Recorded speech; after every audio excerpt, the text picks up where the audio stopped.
Okay, so what I'd like to talk about today is troubles versus issues, specifically um, what Mill's notion of a sociological imagination is, and um,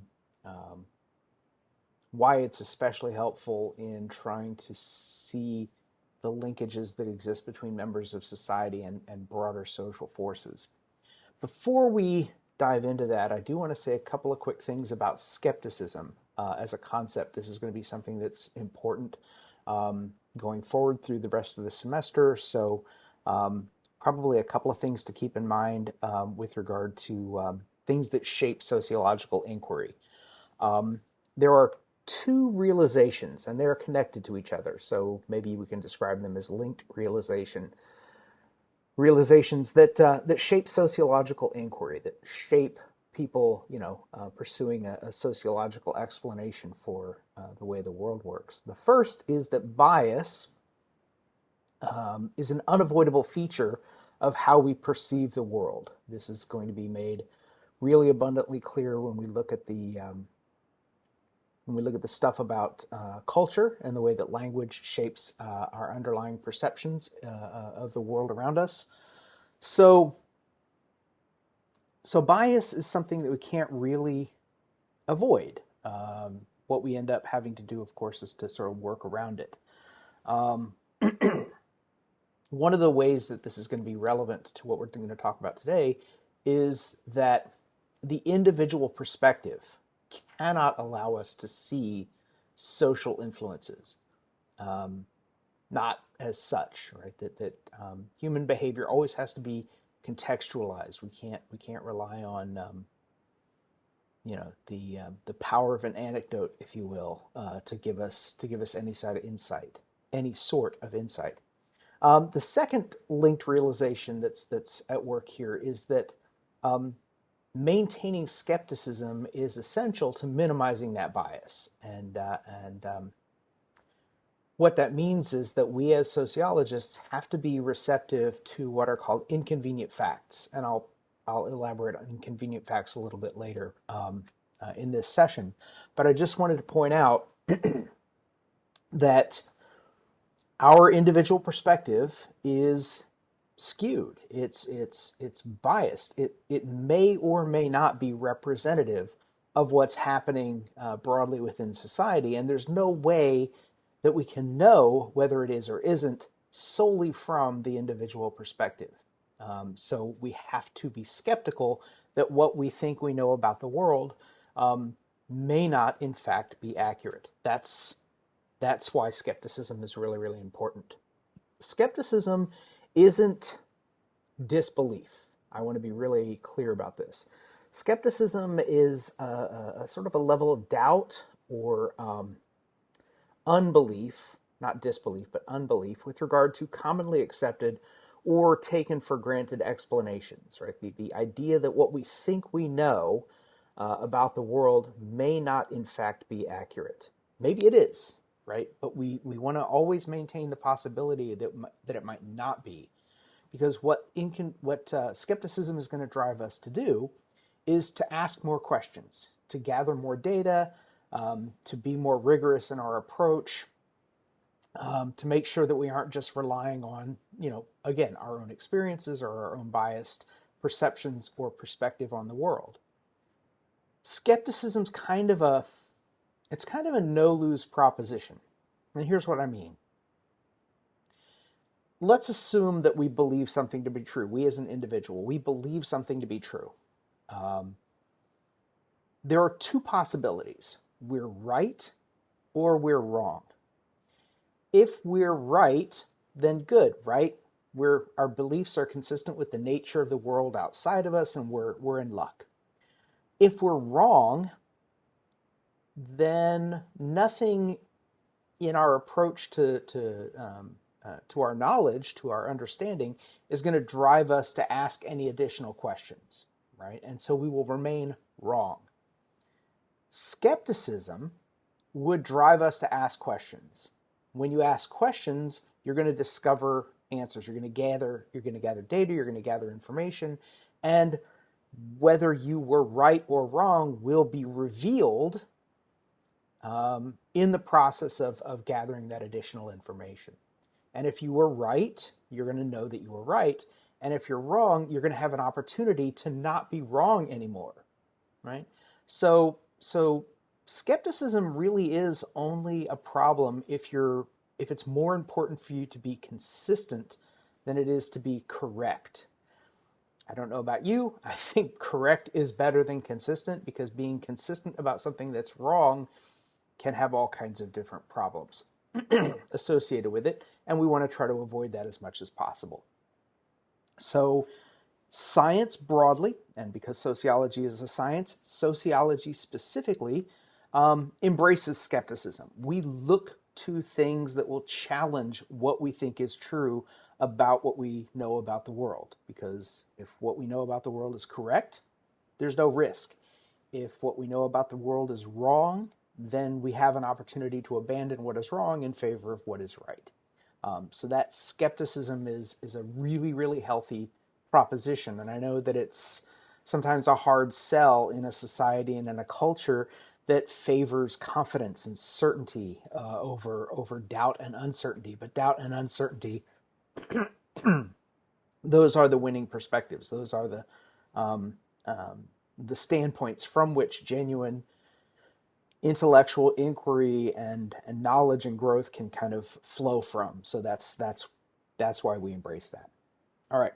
So let's look at how this plays out specifically in the context of sociology, and specifically something that's suggested by the work of this guy, C. Wright Mills. Now, C. Wright Mills was a mid-20th century American sociologist. He gave us the concept of the sociological imagination, of course. He also wrote a number of other really important critical pieces in sociology. One of the most famous is probably his book called The Power Elite, in which he looked at the way in which power and a particular power dynamic that existed in government, in key industries, in the defense sector, and the industrial base of society overall, created a particular kind of dynamic. What President Eisenhower would sort of warn Americans of as he was leaving office after he lost his reelection bid. He warned the United States about concerns about the military-industrial complex, right? The way in which this kind of set of vested interests that were kind of housed in government and industries and in other key elite sectors of society were kind of sometimes working at odds with the broader interests of American society and American social welfare. So Mills is this really important figure. He puts a label on a thing that sociologists have kind of been doing from the beginning, and we'll see this in the next few sessions after today's session.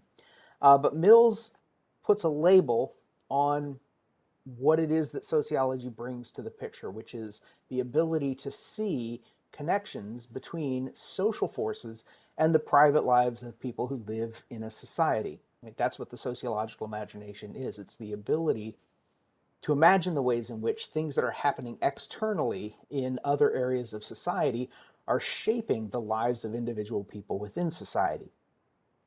And Mills makes a distinction between what he calls troubles, which are phenomena specific to one's immediate circumstances, right? Things that are happening to you, things that are happening to me as an individual. Those are troubles. Issues are things that are happening at the level of society. The problem is that at the individual level, they're experienced in identical fashion. Right? So a trouble will be experienced by an individual as a trouble, but an issue will also be experienced by an individual as a trouble. For example, unemployment, right? If you're out there looking for a job, you're sitting for interviews, you're sending out your resume, and your other application materials to job postings on a bunch of websites, right? All of the things you normally do as you're trying to get a job. and you're not getting a job, right? For whatever reason, no one is hiring you. So um, you'd like to know why, right? You'd like to know what's going on. You feel stuck, as Mills says in the opening sentences of this piece that you're reading by him. People feel as though their lives are a series of traps, right? They're stuck. And they're stuck because they can't seem to get out of whatever rut they're in. They can't seem to get out of whatever circumstances they find themselves in. And according to Mills, at least, the reason is people are misdiagnosing what's actually happening to them. They're experiencing issues, but they don't realize that they're issues. They just feel like they're troubles. So you're looking for a job, you don't get hired. You're trying to figure out why, because you would like to have a job. Who wouldn't? And there's nothing in your individual experience of not getting a job that tells you whether it is personal, right? Maybe your resume is a wreck. Maybe your your interview skills are really, really weak. Maybe you have terrible personal hygiene. Who knows, right? It could be a lot of different things. You don't know what it is because every single job interview is going to end the same way with some variation on the phrase, "Thank you very much, we'll be in touch." And then when they don't get in touch, they don't call you to tell you why they didn't hire you. That's just not part of the service. So you're stuck trying to figure out whether it's what you majored in, where you went to school, whether your resume needs work, whether you need a new outfit to go interview in, whether you need to brush up on your conversational skills, whatever it is, right? You're looking for your answer there. And look, if the problem is a bad resume, if the problem is poor interview techniques, that might work. But if the problem is that there's really, really large scale unemployment in society right now, and lots of people looking for jobs, but very few jobs to go around, that explanation is not going to be obvious to you based on getting turned down for a job interview, right? What you're going to need is you're going to need the ability to recognize that your lack of ability to land a job could be something other than you. That's the sociological imagination. And you're also going to need information. So information relatively solved that part of the problem, right? That was even back when Mills was writing this book in the late 1950s, that problem had been solved, right? Mass literacy through public education meant that everyone or almost everybody in America could read. And public libraries, these warehouses of information that were free and open to the public, meant that people could get whatever relevant information they needed. And that information dimension to this has only gotten easier. I think, where did I put it? Yeah, right here. By the way, I think people criminally misuse the word literally these days, right? So having a conversation with somebody and they'll say to you, to your face, they'll say, "I literally couldn't get out of bed today." And you're like, "But you're standing right in front of me," right? So that's kind of, most people say literally, they mean figuratively, but here I'm going to use the word correctly. Literally, in the palm of my hand, is access to more information than anyone has ever had in the history of the world, right? That's what our web-enabled smartphones allow us to do, is literally bring information into our awareness that, you know, normally would take a lot more time and a lot more effort. Now you still need to be able to sort good information from bad, and that's where critical thinking skills are going to become very, very helpful. But at the end of the day, the information problem is solved. We can find out what the unemployment rate in the United States is in the spring of 2022 quite easily. We could look at it as a trend. We could look at unemployment rates for monthly, by quarter, by year, for decades going back into the past, so we can see what the trend lines are. We have all the information. What we don't have is the quality of mind that would encourage us to ask particular kinds of questions, to imagine particular kinds of connections. So Mill's argument in promoting this notion of the sociological imagination is that we have to be able to contextualize people in their social environments in order to understand what's going on with those people. Because the answer to that question is usually going to involve something around that individual, not specific to that individual. Right? The individual who can't find a job is experiencing a social phenomenon, but they're experiencing it at the individual level. So our personal perspective can't tell us what's personal and what's social. Only a sociological perspective can do that. And it would be helpful to know, because a trouble is going to have one set of solutions attached to it. An issue will have a different set of solutions attached to it. And if the answer is we want to solve our problems, we sort of have to know what the nature of those problems are first. One of the things that's going to come up as a potential obstacle to contextualizing human action is whether or not we're taking an ethnocentric or a culturally relativistic standpoint. Now, ethnocentrism is essentially the tendency to use your own culture, your own society's rules and standards as the metric to evaluate other people's cultures, right? So when we look at, say, for example, in the United States, when we look at arranged marriages that are practiced elsewhere in the world, it might be the case that we see that as kind of backward or antithetical to certain social values that we all share. But that's using our standards. That's using the standards of the United States to evaluate the behavior of people who are not citizens of the United States. That's not really a fair metric. That's not really going to lead us to an insight into whether or not the behavior of a person in another set of circumstances is in fact appropriate or inappropriate to those circumstances. You have to take a step back and you have to look at the environment in which a person is operating. You have to be what we call culturally relativistic. Cultural relativism, this other standpoint, is the assumption that understanding the behavior of other people is only going to be possible if we understand the context or the circumstances in which they operate. Couple of things to keep in mind. Just because you can put yourself in the position of a person in another culture or another society and imagine, the way in which their behavior is a reflection of those social and cultural expectations, does not in any way require you to abandon your own culture and your own values, right? I can understand and even see how it is appropriate that somebody in another society is in an arranged marriage, while not wanting to be in an arranged marriage myself, right? My mother, I don't even want her picking where we go for lunch, let alone picking who I get to spend the rest of my life with, right? So I am not a fan of arranged marriages. That doesn't mean that I don't understand that they're appropriate and they work well in the environments where they are the norm. So that's cultural relativism. It's an understanding. It isn't necessarily an embracing of an alternative set of cultural values or cultural expectations. It's just the ability to see that other people in other places at other times are guided by different norms and values than we are in our present moment, in our present location. One of the ways that we are exposed to this is through, for example,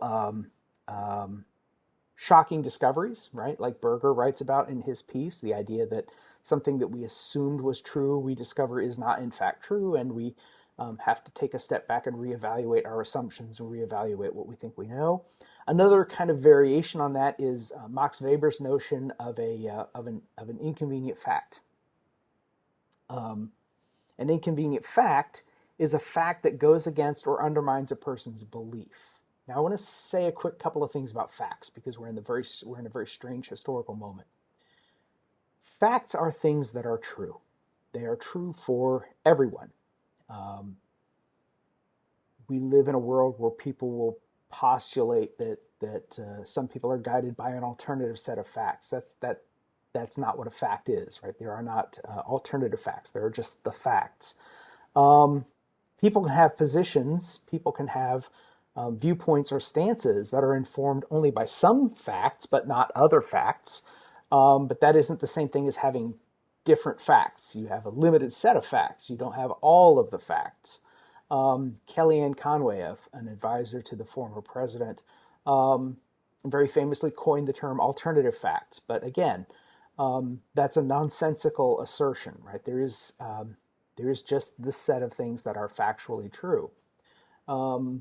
If somebody says, well, you're entitled to your facts and I have mine, that's not how that works, right? There are, again, just facts. But an inconvenient fact is a fact that undermines something that we thought was true, right? So maybe somebody believes that there's no gender inequality in the American workforce, and they think that that's a fact. But then here comes this piece of data, like the wage gap, which is factually accurate, right? When men and women in identical occupations get paid different amounts of money for the same jobs. That's what we mean by the wage gender gap.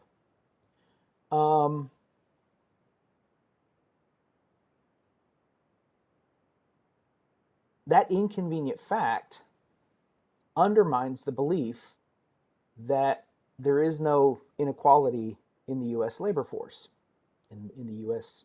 economy. When you are skeptical, you seek out inconvenient facts. You want to be exposed to inconvenient facts. You want them, kind of in your orbit. You want to be aware of them because again, you want to be right rather than being certain. So we want to understand accurately. We want to understand the world with a degree of precision. That means we have to be open to the idea that our models need revising. And the way we know that our models need revising is that we encounter information, data, facts that tell us that our models are in fact incorrect, or at the very least need revision. And that's the value of skepticism. That's the value of inconvenient facts. That's the value of shocking discoveries. That's the value of a sociological perspective. It's going to let us transcend the biases of individual experience and individual point of view, and let us know for sure whether or not what we're experiencing is consistent with what other people experience, or if it's sort of idiosyncratic and like a one-off. That's the real value of this, and the real value of the sociological imagination in my estimation. And I think that should just about wrap this up. So until next time, I will say goodbye.